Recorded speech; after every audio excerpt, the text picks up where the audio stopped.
जय हिंद बच्चों मैं अजय कुमार वाराणसी उत्तर प्रदेश से आपके अपने चैनल नव शिक्षण पे स्वागत करता हूं। बच्चों गणित के प्रश्न मैं बताने जा रहा हूं। ऑलरेडी मैंने विज्ञान और सामाजिक अध्ययन यानी कि साइंस और सोशल स्टडी के क्वेश्चंस को बता दिया है। अपने नंबर ज़रूर कमेंट सेक्शन में लिखिएगा, साथ ही साथ ये भी लिखिएगा किस डिस्ट्रिक्ट, किस जनपद और राज्य से हैं, स्टेट से हैं, तो एक बच्चों कट ऑफ का आइडिया लगेगा, तो ज़रूर बताइएगा। ठीक है बच्चों। और देखिए गणित के जो प्रश्न हैं मेरे हिसाब से कॉन्सेप्चुअल बेस है, जैसा मैं हमेशा बताते आया हूँ। और जिन बच्चों ने मेरे पुराने वीडियोस देखे होंगे उन्हें ज़रूर से मदद मिली होगी। ठीक है, तो आइए प्रश्नों को स्टार्ट करता हूँ। पहला प्रश्न आपके सामने है। अब देखिए कुछ बच्चे पूछ रहे हैं सर हमारा बताइए हमारा बताइए। देखिए ए बी सी जो भी आपका सेट हो बच्चों, प्रश्न क्वेश्चंस बस आगे पीछे हैं। ठीक है, तो आपको अपना आंसर देख लेना है। कुछ बच्चे कह रहे हैं सर हमारे ज़िले हमारे बताइए। भाई पूरे भारत का पेपर सेम है, ऐसा थोड़ी ना है कि उत्तर प्रदेश में अलग पेपर आया, बिहार में अलग आया, मध्य प्रदेश में अलग आया, महाराष्ट्र में अलग आया, पूरा पेपर यही है। ठीक है, तो कई राज्यों के बच्चों ने मुझे पेपर भेजा है, तो पहले उन्हें थैंक यू कहना चाहूँगा। और क्लास 11th का पीडीएफ किसी ने क्लियर बनाकर अभी नहीं भेजा है, तो क्लास 11th की अभी मेरे पास अभी साफ़ फ़ोटो नहीं पहुंच पाई है। कुछ 11th के बच्चे कमेंट कर रहे हैं कि सर आंसर भेजिए। आप पेपर तो भेजिए, मैंने रिक्वेस्ट भी किया था कि पेपर भेजिएगा। ठीक है, पेपर भेजेंगे नहीं तो बच्चों आंसर की कहाँ से बनेगी। इतनी तो आप मेहनत भाई कर ही सकते हैं आंसर की जानने के लिए। ठीक है, तो बच्चों देखिए पहला जो क्वेश्चन है आपके सामने, निम्नलिखित में से कौन सी सर्व समीकरण नहीं है। देखिए पूछ रहा है नहीं है, तो ये बच्चों नहीं है, ये गलत है। ठीक है, तो ऑप्शन नंबर 2 गलत है, बाकी 1, 3 और 4 यहाँ पे सर्व समीकरण हैं। अब ये देखिए कॉन्सेप्चुअल बेस्ड क्वेश्चन है और आपका इजी भी है। ये -1 होता है, इसको -1 हटाने के लिए हमने 1/1 किया, प्लस माइनस एक्सपोनेंट से हटाने के लिए फिर हमने इसको 1/2 कर दिया, इसको 1/3 कर दिया, इसको 1/4 हमने कर दिया। ठीक है, अब हम इसका क्या लेंगे, एलसीएम लेंगे, लसा लेंगे। एलसीएम आएगा आपका 12, तो यहाँ आ गया 12, यहाँ आ गया 6, यहाँ आ गया 4 और यहाँ आ गया 3। तो सबको आप जोड़ लीजिए, कितना आ गया 25/12। ठीक है, 25/12, तो 25/12 भाई किस ऑप्शन में है, तो हमारा ऑप्शन नंबर 2 में। तो देखिए काफ़ी आसान क्वेश्चन था। और स्टैंडर्ड फॉर्म का तो मैंने ऑलरेडी बताया हुआ है, काफ़ी बार बताया हुआ है कि करना क्या था कि डेसिमल आपको बस यहाँ तक लाना है। तो यहाँ तक लाने के लिए 5 प्लेस आपको इधर मूव करना पड़ेगा। ठीक है, तो ये हो जाएगा 5.67 इंटू 10 पावर। अब जितना इधर जाएंगे उतना माइनस पावर बढ़ेगा, तो 10 पावर -5 इसका सही आंसर है। ऑप्शन नंबर 2 बच्चों इसका सही आंसर है। ठीक है, अब नेक्स्ट क्वेश्चन ये भी देखिए, ये भी एक्सपोनेंट बेस पे है। तो हम इसको 3 का स्क्वायर कितना होता है 9, 4 किसी के भी संख्या के अगर 0 पावर है तो क्या होता है 1 आता है। और 5 टू द पावर -1 को कैसे लिख सकते हो 1/5। पहले हम इसको हल कर ले, फिर हम ब्रैकेट को देखते हैं। अब हम लसा ले लें, आ गया आपका 5। ठीक है, यहाँ 5 आ गया, ये आ गया 9 5 45 प्लस 1, ये 5 प्लस 1। ठीक है, ये कितना आ गया आपका इक्वल टू 51/5।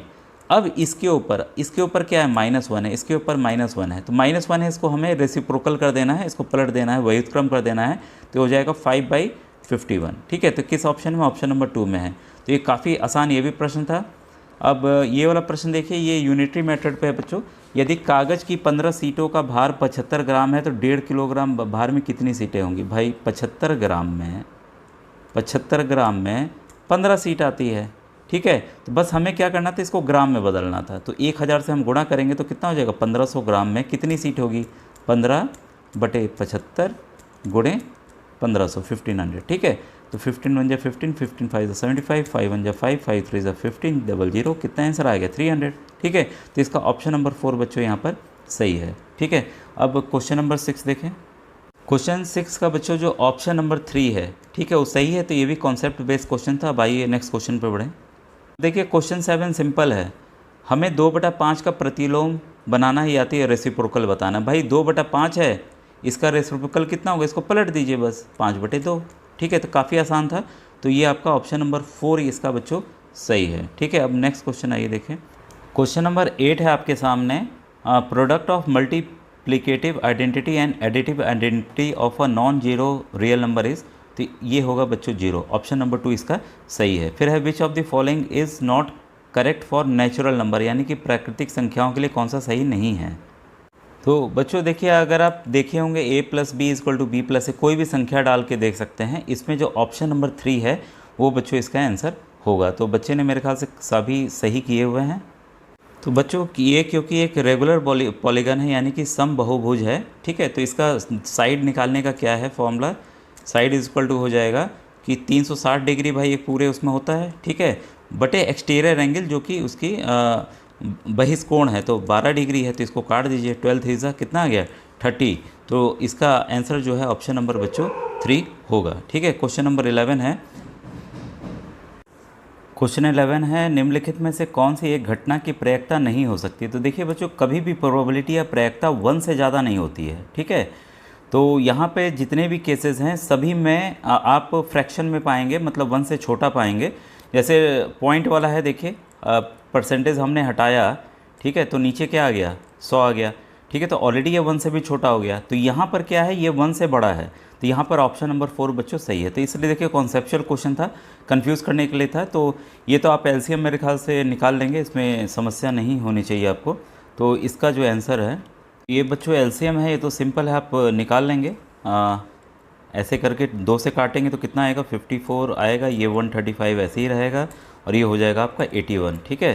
फिर हम 9 से काट दें, ये हो जाएगा 6, ये हो जाएगा 15, ये हो जाएगा 9, ठीक है। फिर हम काट दें 3 से, ये हो जाएगा 2, ये हो जाएगा 5, ये हो जाएगा 3, सबको मल्टीप्लाई कीजिए, कितना आ जाएगा 16, 20, ठीक है।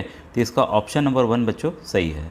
ये तो देखिए डायरेक्ट फॉर्मूला बेस था, निम्नलिखित में से कौन सा सत्य नहीं है, ठीक है। तो बेलन का आयतन पाई आर स्क्वायर है, घन का आयतन ए क्यूब, घनाभ का आयतन लंबाई गुणे चौड़ाई गुणे ऊंचाई, और ये होता है 4/3 पाई आर क्यूब, ठीक है। तो ऑप्शन नंबर 4 यहाँ पर बच्चों गलत है।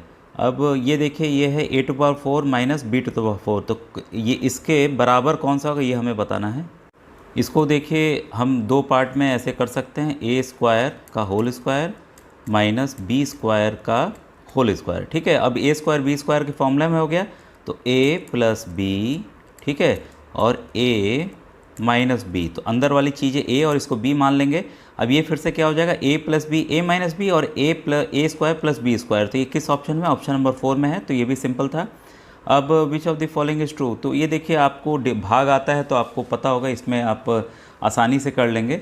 तो जो dividend is equal to divisor into quotient plus remainder, ठीक है। तो 15 का ऑप्शन नंबर 1 बच्चों सही है, भाज्य बराबर भाजक गुणे भागफल प्लस शेषफल। तो ये सिंपल है, कक्षा 5 के लेवल का ये तो प्रश्न है। अब ये देख कोऑर्डिनेट वाला, तो मैं हमेशा बताता हूँ कि सवाल आता है, मैंने सवाल आपको कराया भी है मॉडल टेस्ट पेपर में, ठीक है। निम्नलिखित में से कौन से निर्देशांक एक्स अक्ष पर स्थित हैं, मतलब एक्स एक्सिस पर स्थित हैं।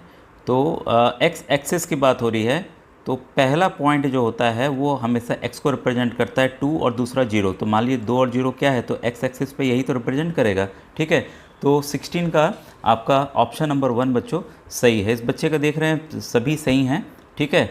अब इसके बाद ये वाले में है a + b a - b बराबर, तो ये फॉर्मूला के तहत क्या होगा, तो ये आएगा बच्चों a⁴ माइनस b⁴। इसके लिए थोड़ा समय लगेगा, इसलिए मैं अभी आंसर की बता देता हूँ, कभी और इन क्वेश्चंस को एक्सप्लेन भी कर दूंगा।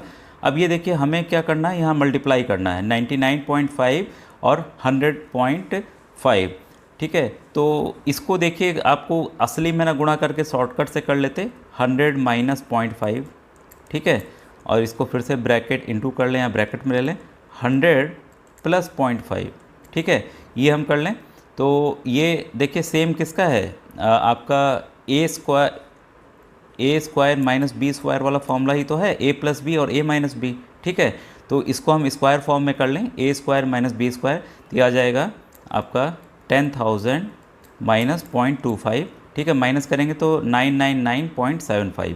तो इसका ऑप्शन नंबर बच्चों 3 जो है वो सही आएगा।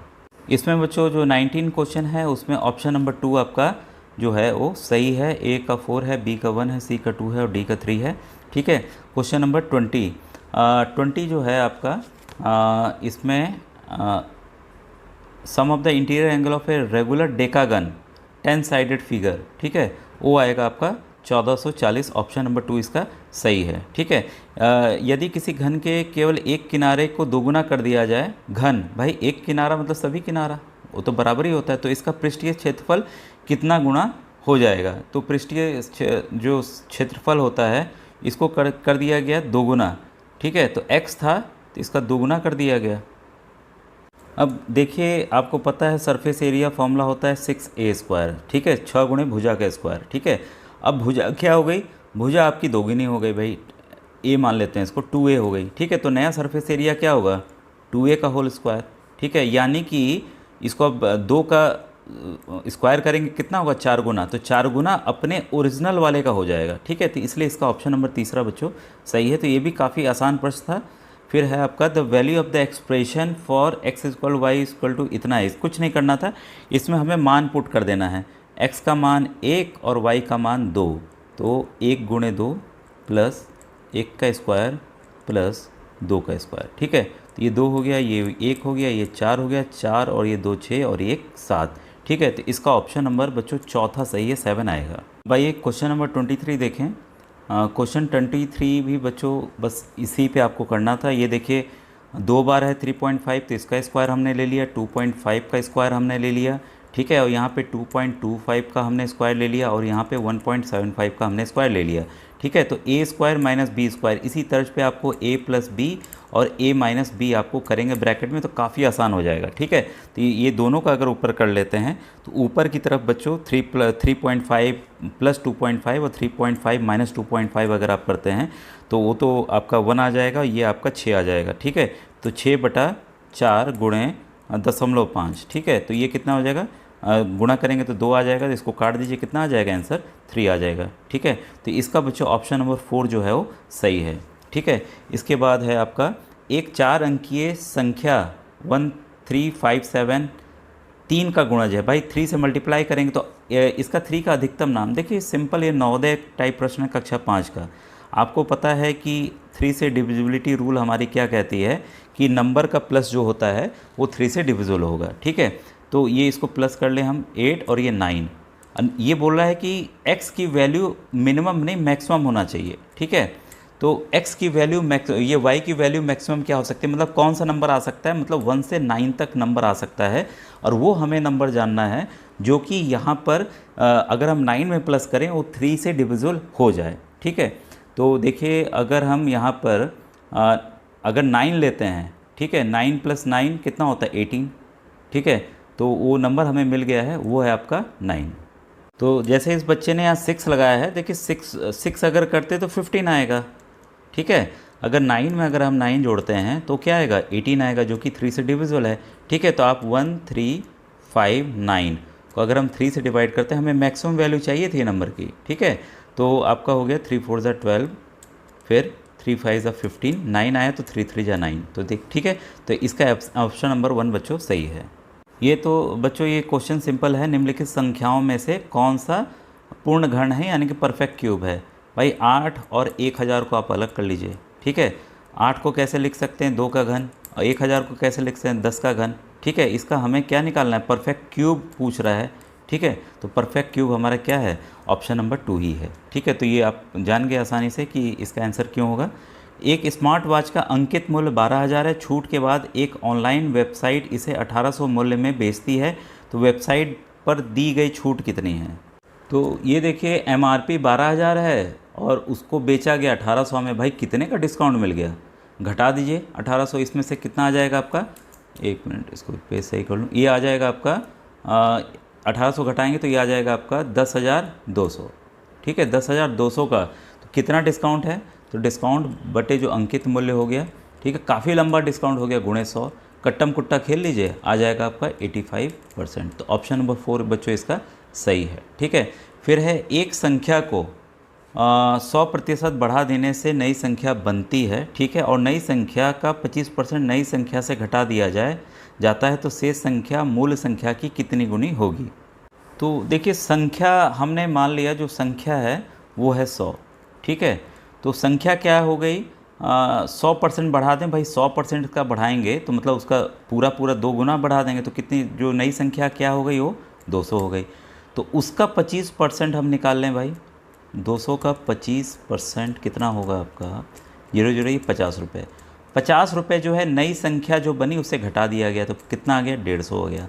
अब पूछ रहे हैं नई संख्या को घटा दिया तो शेष संख्या मूल संख्या की कितनी गुनी है। भाई 100 की कितनी गुनी है, ये 150, 1.5 टाइम्स ही तो है, ठीक है।